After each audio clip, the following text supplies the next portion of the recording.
Hey everyone, we're going to talk about IRs with the ToneX pedal, and I'm going to show you three things today. Number one, how to load an IR into the ToneX pedal. Number two, a little word on XRIRs with tone factor captures. And so there's been a bit of chat online about do XRIRs work with the ToneX captures, at least the captures that have been done as of now, as of the posting of this video. So we'll talk about that for just a brief moment.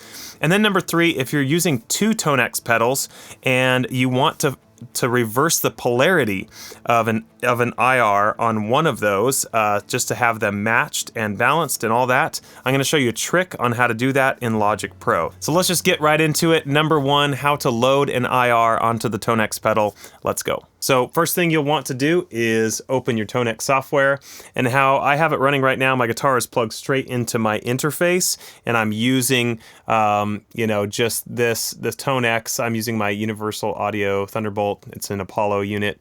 I'm plugged into input 1, and I'm using the Universal Audio as my monitoring source. And so I'm not necessarily using the physical pedal right now. I'm kind of just software specific.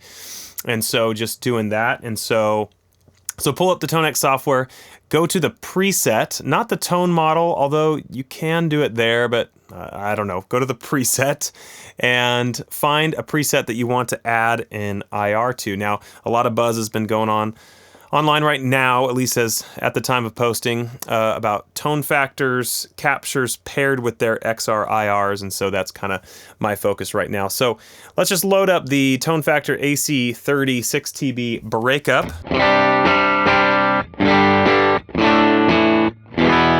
So that's what it sounds like, just the natural capture that they originally did, and you can, test out different ones.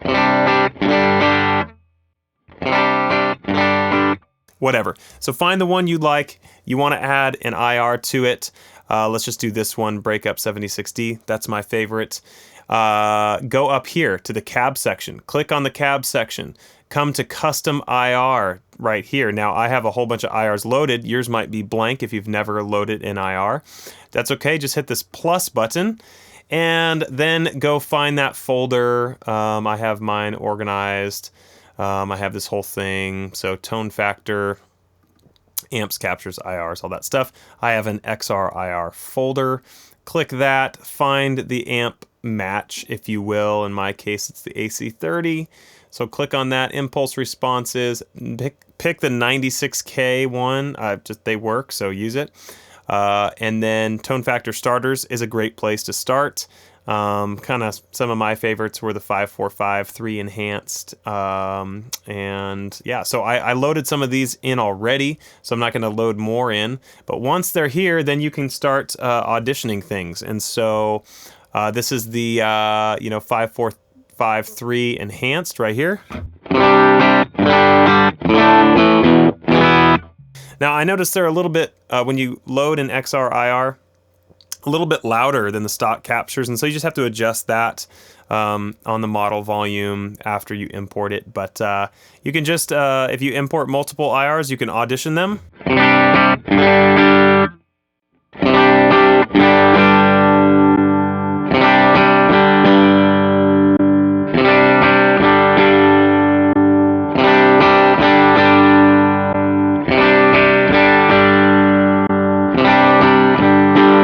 So whatever, find the one you want, and you can tell it's changing because up here, this cab, you'll see it change. See that name? Oh, well, the name's not really long enough, so you can't really see it change. But say I picked the Princeton up here, right, which I'm not going to do, but you'll see that change. So pick the one you want up there.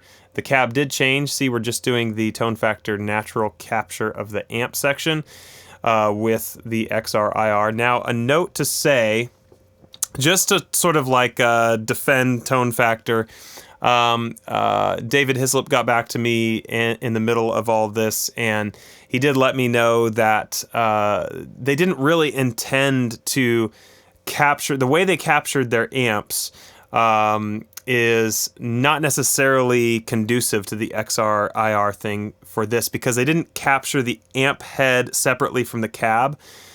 And so if they didn't do it that way, this is sort of intelligently trying to do it for them.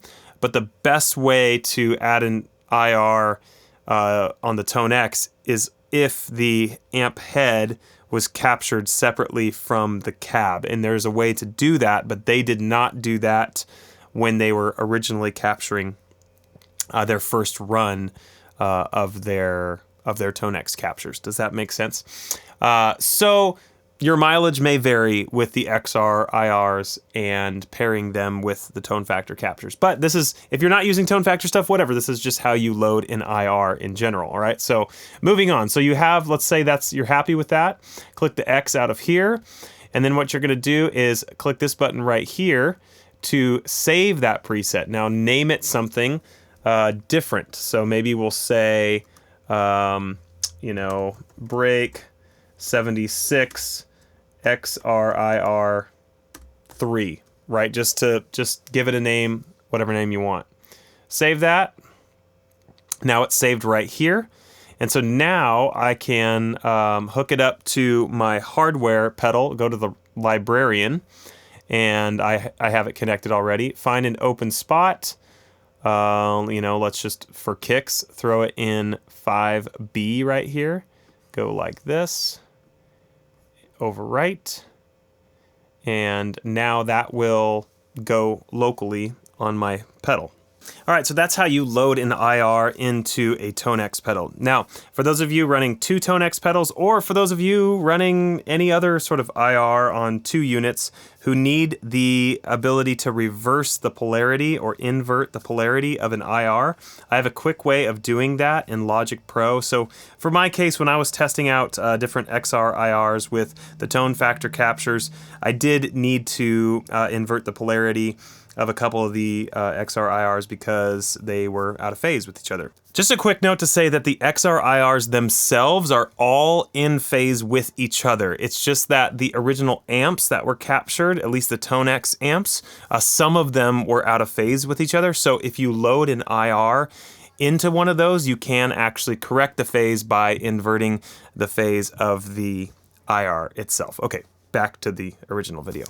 And so here's how you do that if you're looking for a way to do that. I made another video on my other YouTube channel you might have seen, but if you need a quick refresher, here's how you do it in Logic Pro. There might be other ways to do it in different DAWs, but this is the quickest way that I know how to do it in Logic Pro. So open Logic Pro. The first thing you'll want to do is make sure that your project sample rate is the same as the IR that you want to reverse the polarity on. Now, in my case, because of the current way I'm recording this particular video, I can't change the sample rate of my Apollo in the middle of recording. I'm going to keep it at 48, but just know that for the ToneX pedals, you can use 96K, but for this demo, I'm going to use 48K, okay? So make sure your sample rate matches, and then pick the IR that you want to invert. And so in my case, let's just stick with the AC30. Impulse responses. Again, ToneX can do 96, but for this demo, I'm going to do 48. Let's just pick the first one on the tone factor starter. See, I already inverted this one. Let's just do it again. So the first thing you'll want to do is pick the IR you want to invert, right-click it, say duplicate. Now, I'll explain why in a second, why I'm duplicating it, but duplicate it and rename it. I rename it to just INV at the beginning to you know, make myself aware that this is the inverted file. You can name it POLREV or just REV or however you want to rename the file, rename it. Now drag it into your Logic Pro session, zoom in on it so you can have the extra security of knowing that what you're doing is actually changing it. Click on it, actually double click on it, open this up, and you want to go to File, not Track, but File, and then Functions, and then Invert. Okay, so then as soon as you click this, look what happens up here. I'll make it really big for you. So File, Functions, Invert. Boom. As soon as you do that, the polarity is inverted, and you can see that happen on that waveform. Now, that is a destructive action in Logic, meaning you do not have to export this file. It's done. So the inversion has already been completed. So this file in my Finder right now is inverted from this one. Now, if you don't believe me, I'm going to prove it. Let's quit Logic. Don't save it.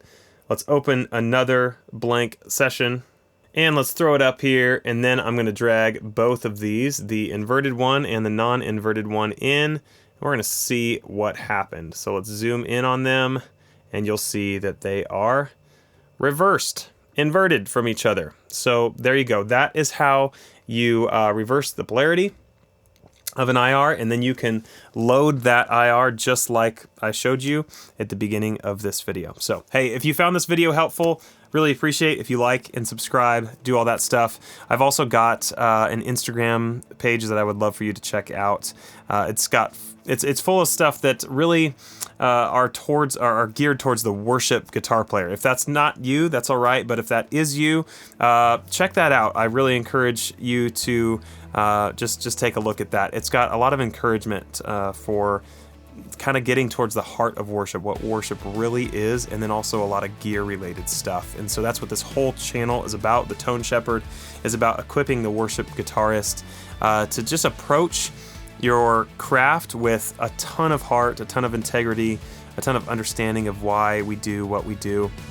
I'm a worship pastor, been a worship pastor for 15 years full-time, been leading worship since I was 16, and just love both the technical aspect, the guitar aspect, and the heart aspect. And so that's what this is all about. So if that's what you're all about, again, I'd love for you to subscribe to this channel and follow me on Instagram. Check out my website, got some resources for you as well there, some STRYMON presets and all that good stuff. Anyway, until I see you in the next video, be blessed. Appreciate you guys checking this out, especially staying till the very end. We'll see you in the next one.